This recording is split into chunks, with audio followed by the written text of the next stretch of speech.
Hello everyone, how are you doing? This is Daryl Guberman, CEO of Guberman PMC LLC, a quality consulting firm here in Connecticut. We have over 40 plus years involved with quality in aerospace, medical implants, medical materials, printing, and plastic distribution, where we dealt with just about every industry under the sun, known to mankind. This video today is about, in 2002, Boeing, who sits on their quality accreditation board, ANSI/ANAB, the American National Standards Institute, the American National Crediting Board. And when they sat on the American National Crediting Board, they also sat on the board of directors, which if you're a board of director member, you have quite a lot of input into the actual function of that organization. And they also sat on the other board of ANABs that could grant, suspend, and withdraw certification. Did you hear that, ladies and gentlemen? That could grant, suspend, and withdraw certification. They had that type of power when it came to their own certification, and they sit on ANSI's board. You will see that eventually here in this video, where they have on their supplier portal that third-party auditors must be ANSI, ANAB, or internationally equivalent. And when you find out who the internationally equivalent is, and it's very true, ladies and gentlemen, fellow business owners, my fellow citizens, well, you find out that it could be Iran or Pakistan. And I do not, and I emphatically say this is not the populations of those countries that suck. It is the politicians who admitted Iran, who admitted harboring some of the terrorists of 9/11. And we all know who Pakistan harbored, Osama bin Laden. I don't know if we give him any more money. I think we do. What the heck? Anyway. So in 2002, Boeing, who sits on their quality accreditation board, ANSI/ANAB, lets suppliers go wild with a procurement specification, and I'm going to show that to you as well. So here we go. ANSI, the American National Standards Institute, is a private, not-for-profit, non-governmental organization that harbors, and I mean harbors, federal agencies and corporations on board. Each organization, whether it's a corporation or federal agency, they're there to protect their asses. If they have a failure with an aerospace issue like Lockheed or Boeing, they sit on ANSI's board, the FBI sits by them, and they must go out to the golf course, Christopher Wray and the rest of those people, putzing around. In 2015, Randy Doherty, then the vice president of ANAB, the chairman of the IAF, and the principal on the IAF tax report, the International Accreditation Form, is incorporated in Delaware, handed over leadership to this communist Chinese national Zhao Jinwu, who's been involved with our quality for over many years, since 1994. He was also, at that time, the chief executive of the China National Accreditation Services, which certified the ESCAPE lab, the BioLevel 4 lab, in no less than Wuhan, China. One of the worst things is, my fellow citizens and business owners, is that he was the IAF chairman when he stood in the lab in 2017. He was the China National Accreditation Services chief executive when he stood in the laboratory in Wuhan, China. And back in the United States, in Texas, under deposition of Ms. Pamela Sale, who's the vice president of laboratory accreditation of ANSI/ANAB, stated that from one laboratory to another there are variances. So what she did was she confessed, without a doubt, to the release of the COVID virus out of the BioLevel 4 lab there. Randy Doherty, at the time when he made this statement, and here it is, when he made the statement about IAF and ILAC being sister organizations, they are the International Accreditation Form, incorporated in Delaware, and you have the International Laboratory Accreditation Cooperation in Australia. ANSI took over complete control over ANAB in 2018. They also sit happily on the International Accreditation Form during the times when the Communist Chinese National, and before, held its reigns between 2015 and 21. During this time, there's federal agencies like the FBI, FTC, CDC, NIH, FAA, FDA, all of those organizations, agencies, got hacked by China.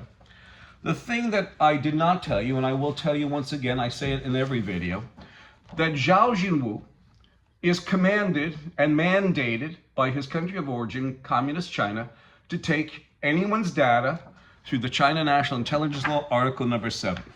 We pulled this out and we discovered that ANSI, ANAP are underwriters for the IAF and ILAC. To further add credence to my, my words here, you can look this contract up and you'll find within the context of the standard operating work order for the State Department that ANSI, ANAP are underwriters. They call out ANAP as an underwriter for IF, but as I showed you, 2018, ANSI took over complete control, and ANSI owned 50% of ANAP anyway. Prior to 2018, the ASQ owned the other 50%, the American Society for Quality. So any way you look at it, you still had 50% ownership even so. But now in 2018, they own the whole ball of wax, ANSI does. So when I say it says ANAP there, it's actually ANSI, ANAP. And in 2018, China still controlled it. So the State Department opened their arms to Communist China and the China National Intelligence Law, Article number 7. An underwriter is this. An underwriter is any party that evaluates and assumes another party's risk for a fee. And now we go with the brass tacks. Here is Boeing. Boeing sits on ANSI's board. Here is the actual procurement for 2002. Now, all AOG Technics was doing, that company that supposedly sold parts, spare parts to fix the engines, my feeling personally as an aerospace guy, I think AOG sent parts in and they even used them on the newer motors as well prior to them getting onto the aircraft. Okay, that is my feeling, but who knows? Anyway, you have this factor here that Boeing put out a procurement information here document that stated that if you're basically AS9100 certified, and that's for aerospace quality and ISO standard, we don't have to send any inspections in or inspectors, and we're good to go. Well, basically, most recently we heard the FAA complaining that AOG for these certain bushings AOG never called the FAA to inspect it. Well, as you can see, I don't know, AOG may have been UKAS accredited. I don't know. The certificate is down, the website's down. But my feeling is because AOG Technics is in England, the English government actually specifies in many ways the UKAS. I think they're in bed together, almost like DNV and TUV are in Germany. Now we move up to 2009. In 2009, Lockheed Martin, Boeing got a super inspection from the FAA, self-inspection. So you had people on board at Boeing, the workers, giving the disposition by the FAA. You can inspect in lieu of the FAA. Basically, you are representatives of the FAA. In 2009, the FAA succeeded inspection to Boeing. To make matters worse, we talk about AOG fudging documentation and falsifying documentation.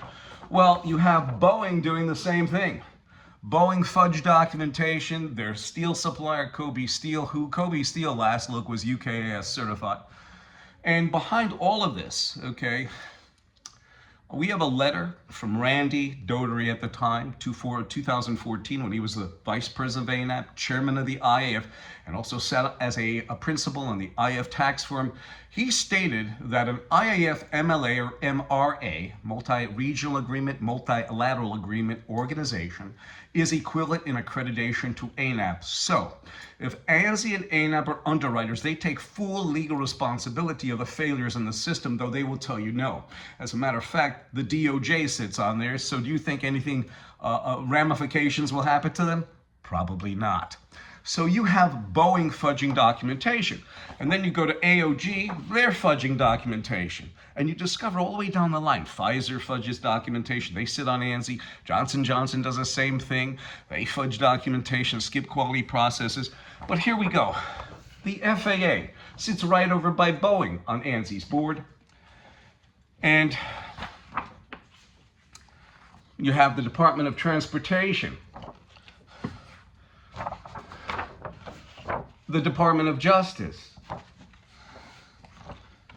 The FBI, where you have Christopher Wray saying we must maintain vigilance over China because it's destroying our society, when in 2015 to 21, the FBI was watched over by Communist China by their affiliation with ANSI, and ANSI and ANAB sitting on the IAF. And then this is fun, the Department of Defense. And remember something, the IAF has many acronyms. It's almost like ILAC's acronym, the International Laboratory Accreditation Cooperation, their acronym is laboratory accredited. Is laboratory accreditation credible? Is laboratory accreditation credible? And we all know what IAF stands for. IAF stands for It Always Fails. So you have a situation in 2002 where Boeing gives their suppliers wildness, okay? They let their suppliers go wild. Because in order for you to have and maintain a quality product, that customer must go in to their supplier, especially when you're dealing with flight safety parts, and do it. Boeing accepted a piece of paper as a viable form of that, supplier's quality. Well, let me tell you this, if I may. That's a bunch of crap. Boeing did that for a cost-cutting initiative so the CEO could get another bonus. That's basically it. They always cut back inspection. It's almost like so many of these companies. I remember Ford Motor Company, their big statement back in the 70s and 80s, quality is job one. Quality control is the first level to leave, to get fired, to get laid off.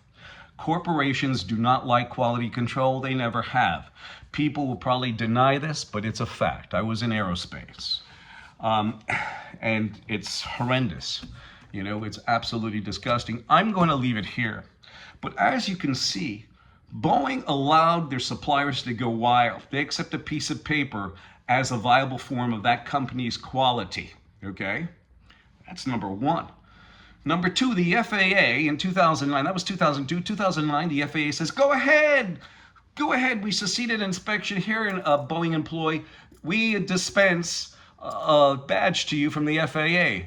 And you have a worker in Boeing being titled as an FAA responsible person. Yet that is like the fox watching the hen house.